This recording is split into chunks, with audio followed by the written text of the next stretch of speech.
Shalom umat Tuhan. Selamat berjumpa kembali di dalam Cool Online pada hari ini. Saya mau ajak kita sama-sama untuk bangkit berdiri dan kita memuji Tuhan. Haleluya.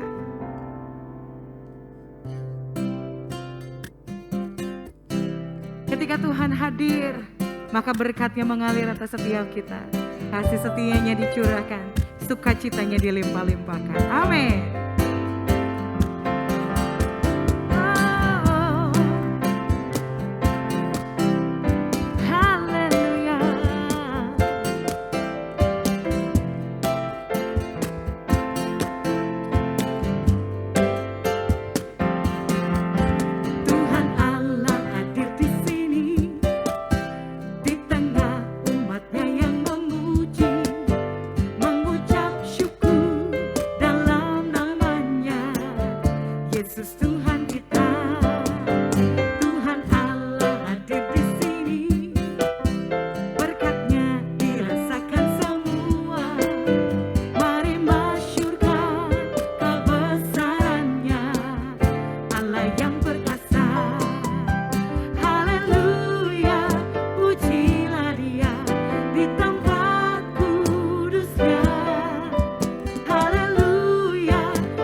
Kami senantiasa mengagumi keperkasaan-Mu ya Tuhan, kebesaran-Mu dan perbuatan-Mu di hidup kami.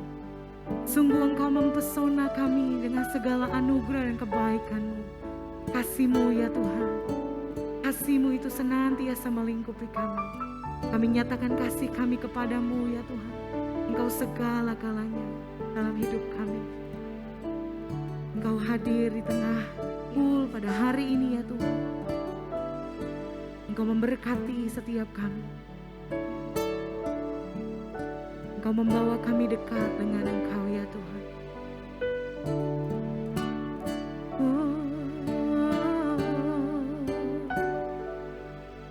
Ku cinta Kau Yesus Tuhan. Kau kekasih jiwaku.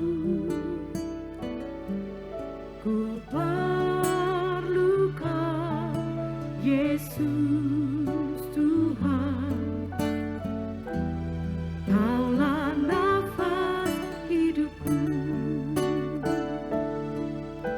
Ku cintakan Yesus Tuhan,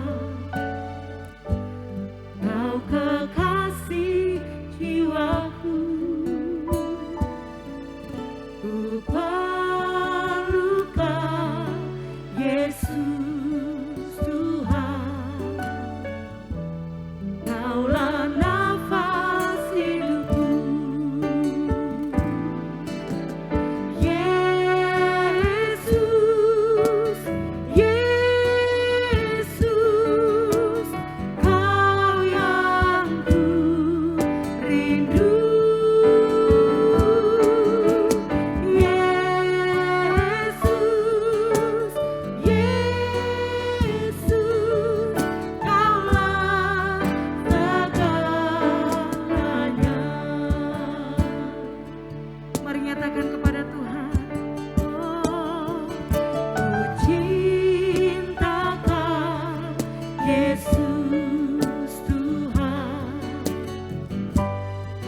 Engkau segala-galanya bagi kami ya Tuhan. Engkau tidak dapat digantikan dengan apapun di dunia ini. Karena itu biar hari-hari ini Engkau mengembalikan kasih yang semula-mula itu di dalam hidup kami. Untuk kami berjalan Tuhan, untuk kami mengiring Engkau. Tuhan, ini persembahan pujian kami hari ini. Kiranya menyukakan hati-Mu ya Tuhan. Sekarang berfirman-Lah ya Tuhan. Biar kami mendengar dan kami menjadi pelaku-pelaku firman-Mu. Hanya di dalam nama Yesus kami mengucap syukur dan kami berdoa. Mari sama-sama kita katakan, amin. Shalom saudara-saudaraku sekalian, selamat malam. Puji Tuhan, malam hari ini kita diberi kesempatan untuk cool bersama, yaitu cool secara online. Sebelum kita memulai cool kita, mari kita tundukkan kepala, kita berdoa. Bapa kami yang ada di surga, kami mengucap syukur dan terima kasih untuk malam hari ini. Engkau yang memberkati kami berlimpah-limpah. Engkau yang menyertai kami senantiasa. Terima kasih Tuhan, terima kasih Bapa. Engkau yang menyertai kami sepanjang minggu ini. Engkau yang memberkati kami dengan luar biasa. Biarlah pada malam hari ini kami dapat duduk, dapat berdiam untuk mendengarkan kebenaran firman-Mu. Terima kasih Tuhan, terima kasih Bapa. Siapkan hati kami, pikiran kami, biarlah setiap apa yang kami dengar, apa yang kami dapatkan dari kebenaran firman ini dapat menjadi rema dalam hidup kami. Terima kasih Tuhan, terima kasih Bapa. Pakai hamba-Mu juga yang akan menyampaikan isi hati-Mu ya Tuhan. Biarlah setiap firman yang ditaburkan, firman yang akan disampaikan dapat menjadi rema bagi semua orang. Terima kasih Tuhan, terima kasih Bapa. Bapa, pakai hamba-Mu ini menjadi alat-Mu. Terima kasih Tuhan, kami siap mendengar kebenaran firman-Mu. Di dalam nama Tuhan kami Yesus Kristus, kami berdoa dan mengucap syukur. Haleluya. Amin. Shalom saudara-saudara sekalian. Pada malam hari ini saya ingin membawakan tema dari khotbah malam hari ini, yaitu sharing kebenaran firman Tuhan, siap dibentuk seperti bejana dibentuk. Dari sebagian kita mungkin sudah sering mendengar lagu bagaikan bejana siap dibentuk, demikianlah hidupku di tangan-Mu, dengan urapan kuasa Roh-Mu, ku dibaharui selalu.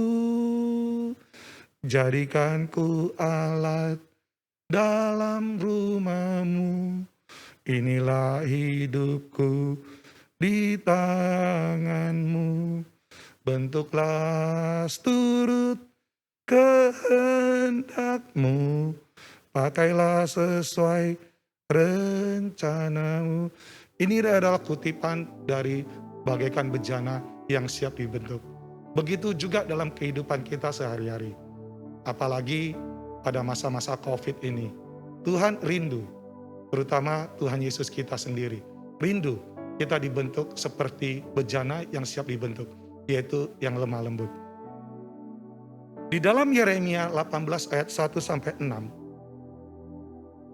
Tuhan menyuruh Yeremia untuk ke tukang periuk, untuk melihat bagaimana proses untuk membuat bejana dari tanah liat. Kita juga tahu, hidup kita ini bagaikan bejana yang ada di tangan Tuhan, yang selalu siap dibentuk, siap dipakai oleh Tuhan. Dan kita juga tahu, kita adalah bejananya dan Tuhan kita adalah pejudanya.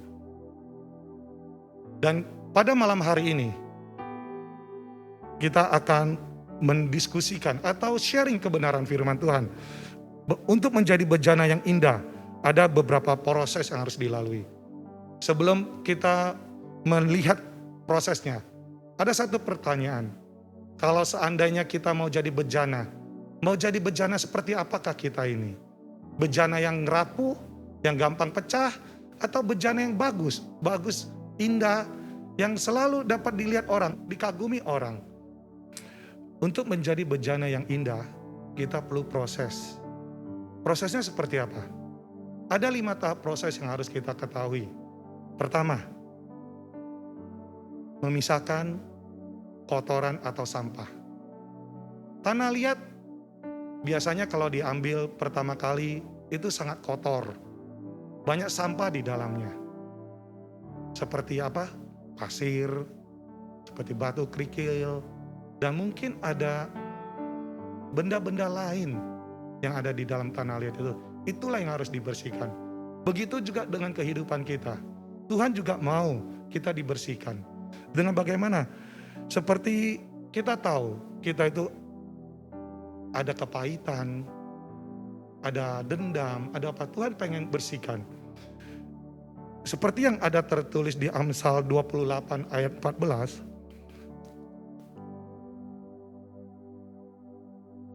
Amsal 28 ayat 14 berbunyi, "Berbahagialah orang yang senantiasa takut akan Tuhan, tetapi orang yang mengeraskan hatinya akan jatuh ke dalam malapetaka." Tuhan ingin kita memiliki hati nurani yang lemah lembut. Kenapa? Supaya kita itu cepat melepaskan pengampunan, kita mudah dibentuk, dan juga tidak keras hati. Itu rencana Tuhan dalam hidup kita. Yang pertama, Tuhan ingin membersihkan semua kotoran-kotoran itu dalam hidup kita. Supaya kita menjadi sempurna di hadapannya. Yang kedua, yaitu setelah dibersihkan, tanah itu siap dibentuk. Tanah itu dibentuk yaitu diputar, dipelarikan atau meja putar. Kenapa itu diperlu? Di sini kita tahu kenapa putar. Bahwa Tuhan ingin memberkati kita. Tuhan ingin mengajari kita. Dengan baik, dengan sabar dia mengajar kita. Supaya kita tetap teguh. Supaya iman kita bangkit. Dan kita percaya akan waktunya Tuhan. Kenapa kita percaya akan waktunya Tuhan? Karena memang dengan waktulah kita akan tahu proses kita akan berjalan dengan baik. Dia selalu ingin menguji iman kita. Tuhan akan membuat semuanya indah pada waktunya. Begitu juga dalam kehidupan kita. Kita percaya suatu saat kita akan bersama-sama dengan dia di surga. Dan itu adalah momen yang paling indah. Berikutnya, setelah tanah siap dibentuk di meja putar, ternyata tanah liat itu biar gampang harus diberi air, harus disirami air. Maksudnya disirami air ini, air itu melambangkan Roh Kudus. Biar Roh Kudus ada di dalam hidup kita untuk memberkati kita, untuk mengurapi kita, dan membentuk kita. Sehingga terjadi apa dalam kehidupan kita? Sehingga kita dapat menjadi bejana Tuhan yang memiliki tujuan. Bejana itu dibuat karena memiliki tujuan. Begitu juga hidup kita. Hidup kita juga harus memiliki tujuan. Makanya Tuhan ingin mengajari kita. Bahkan dia suruh di dalam firman-Nya belajar dari tukang periuk yang membuat bejana. Poin selanjutnya, poin keempat, menekan tanah liatnya. Jadi maksudnya begini, setelah tanah liat disirami air, ternyata tanah liat terus perlu diremas-remas, perlu ditekan-tekan, supaya menjadi bejana yang sesuai kehendak Tuhan. Maksudnya di sini adalah Tuhan rindu membentuk karakter kita, membentuk hati kita, dan juga membentuk pola pikir kita.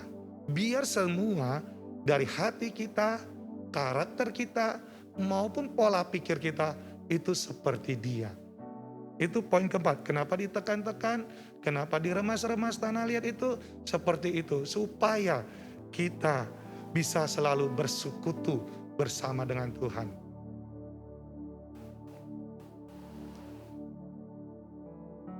Semakin banyak kita diubah, hati yang keras akan menjadi lembut. Tapi ingat, hati yang keras kalau tidak mau lembut, itu adalah menjadi tempat di mana iblis suka di sana. Dalam Kisah Rasul pasal 7 ayat 51, dikatakan tidak bersunat hati dan telinga. Maksudnya apa? Maksudnya memiliki telinga tapi tidak mau mendengar. Dan keras kepala tidak bisa menerima Roh Kudus. Ada satu ayat lagi. Di Matius 12 ayat 43 berkata, iblis mencari tempat yang tandus untuk perhentian, yaitu hati yang keras. Seperti apa? Seperti tidak mau mengampuni orang, tidak mau menerima pengampunan, selalu menyimpan sakit hati, dendam, tidak bisa menerima. Itu yang Tuhan tidak kehendaki. Makanya di proses yang keempat itu Tuhan mau meremas-remas, mau supaya kita takluk, taat, tunduk kepada otoritas Tuhan. Di mana Tuhan siap membentuk kita sesuai dengan kehendaknya, sesuai dengan gambarnya, sesuai dengan rencananya. Dan poin kelima, yaitu setelah bejana itu terbentuk, itu akan dibakar di dalam api atau taruh di dalam oven supaya panas. Kenapa begitu? Supaya bisa permanen, bentuknya permanen, bentuknya itu keras, bentuknya jadi gitu loh. Artinya begini, setelah kita di api itu seperti bagaikan kita seperti ketika kita mengalami ujian atau pencobaan. Tapi ingat, jika kita memiliki hubungan yang erat dan intim dengan Tuhan, maka iman kita akan menjadi kuat. Kita tidak usah takut lagi bisa hangus, bisa kebakar. Karena kita yakin, seperti difirmankan. Yesaya 43 ayat kedua, apabila engkau menyeberang melalui air, aku akan menyertai engkau. Atau melalui sungai-sungai, engkau tidak akan dihanyutkan. Apabila engkau berjalan melalui api, engkau tidak akan dihanguskan. Dan nyala api tidak akan membakar engkau. Jelas ya, kalau kita ada intim, erat hubungan kita dengan Tuhan, iman kita dijamin pasti akan kuat untuk menghadapi semua masalah. Di Yakobus 4 juga berkata begitu, persekutuan kita dengan Tuhan akan menentukan kekuatan kita untuk melawan iblis. Bagaimana caranya? Di ayat 7, yaitu dengan tunduk dan patuh pada Tuhan, maka iblis pun dapat dikalahkan. Jadi jelas ya, dalam bejana yang siap dibentuk, kita siap juga dibakar. Dibakar artinya siap diproses, yaitu ujian dan pencobaan supaya kita semakin hari semakin kuat di dalam Tuhan. Setelah menjadi bejana yang indah melalui 5 proses tadi. Proses pertama itu memisahkan kotoran atau sampah. Yang kedua, tanah yang siap dibentuk. Yang ketiga, tanah liat yang dituang air. Yang keempat, tanah liat yang diremuk-remuk, yang dipencet-pencet, yang ditekan-tekan. Yang kelima, tanah liat yang dibakar di api. Setelah menjadi bejana yang indah, Tuhan akan mengisi bejana-bejana yang indah itu dan membawanya ke satu tempat, ke tempat yang lain. Supaya orang bisa melihat kualitas apa bejana itu. Karena kita harus menjadi bejana yang bukan hanya indah, tetapi juga harus memiliki kualitas. Ya, kualitas seperti apa yang harus kita lihat? Seperti masa pandemi ini, yang berkelanjutan, yang sudah masuk 3 tahun ini. Ternyata bukan hanya indah, tapi juga memiliki kualitas yang isinya apa? Ada 2 yang harus kita tahu. Pertama, isinya harus menjadi anggur yang baru. Kenapa jadi anggur yang baru? Karena anggur baru itu memberkati orang yang sedang kekurangan. Memberkati orang yang membutuhkan waktu kita, tenaga kita. Mungkin secara finansial juga perlu. Itu yang Tuhan mau, bahwa bejana kita adalah dapat diisi anggur yang baru untuk memberkati orang dan orang-orang yang sudah putus asa juga karena keadaan pandemi. Yang kedua, diisi dengan minyak sukacita. Apa itu minyak sukacita? Minyak sukacita biarlah bisa mengurapi orang yang sedang sedih dan juga yang putus asa. Saat ini ada yang sedih, mungkin kehilangan pekerjaan atau apapun juga. Apabila kita menjadi bejana, kita harus menjadi bejana yang kuat, bejana yang indah, bejana yang siap dibentuk, bejana yang dapat dipakai oleh Tuhan. Kita harus tahu, Tuhan mau mengisi bejana itu dan dibawa kemana-mana. Dari satu tempat ke tempat yang lain. Supaya orang lain dapat melihat apa isi bejana itu. Karena itu kita harus menjadi bejana yang bukan hanya indah saja. Tetapi juga harus memiliki kualitas yang tinggi. Kualitas yang luar biasa. Kualitas yang bagus. Seperti saat-saat ini. Masa pandemi ini. Banyak teman-teman, rekan-rekan atau saudara-saudara kita yang juga membutuhkan pertolongan atau apapun yang dibutuhkan. Seperti financial, penghiburan, apapun juga. Di sini Tuhan mau isi dengan anggur yang baru. Yang pertama anggur yang baru, yang kedua minyak sukacita. Maksud anggur yang baru ini adalah untuk memberkati orang dan berputus asa. Yang maksudnya dengan yang kedua, minyak sukacita, mengurapi orang yang sedih dan yang berputus asa juga. Intinya begini. Jangan abaikan persekutuan dengan Tuhan. Milikilah hati yang patuh dan tunduk kepada Tuhan. Agar hati kita yang keras ini mudah dibentuk menjadi bejana yang indah sesuai dengan maunya Tuhan. Atau apa yang Tuhan inginkan. Milikilah penyerahan diri penuh kepada pembentukan Tuhan. Sebab Dia tahu yang terbaik buat kita. Bapak, kami mengucap syukur dan terima kasih untuk firman yang sudah di-sharingkan. Biarlah firman yang di-sharingkan ini dapat menjadi berkat bagi kami semua, di mana kami mau menjadi bejana yang siap dibentuk. Mau menjadi alat-Mu yang siap dipakai. Dimanapun Kau tempatkan kami mau Tuhan. Terima kasih Tuhan, terima kasih untuk malam hari ini. Biarlah setiap kami diberkati dengan luar biasa. Apapun yang kami lakukan Engkau berkati. Apapun yang kami kerjakan Engkau sertai senantiasa. Kami percaya apapun yang kami lakukan Engkau buat kami berhasil. Engkau yang membuat kami beruntung. Terima kasih Tuhan.